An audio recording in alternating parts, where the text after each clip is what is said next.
Wings of Fire is one of the biggest fantasy series out there right now.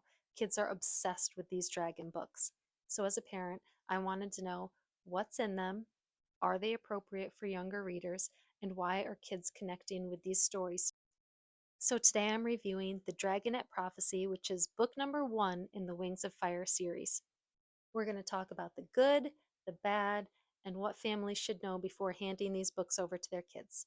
Okay, we weren't even through the prologue of this book, and I stopped, looked up at my kids, and they were both sitting silently, mouths open.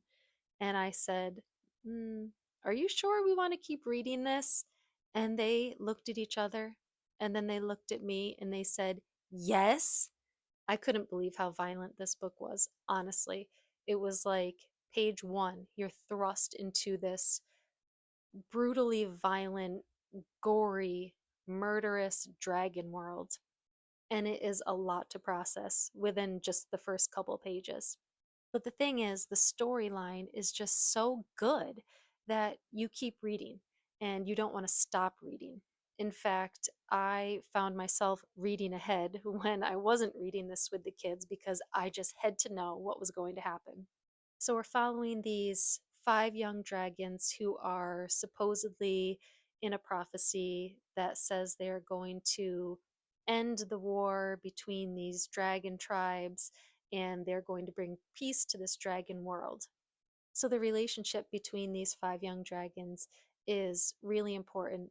It just shows hope throughout the whole book, and it's a really encouraging relationship between them because these dragons are all from different tribes who don't all necessarily get along. So for them to be brought up as sort of a family unit and have so much affection for each other and to love each other so much is really just a driving force in this book.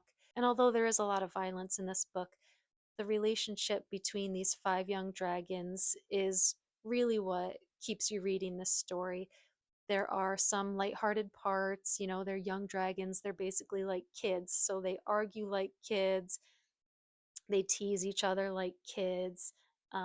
And so it's a really nice relationship to watch grow and build. So overall, it's just a really, really well written book that, is full of violence, but mixed in with some lightheartedness and a lot of touching moments between these dragons.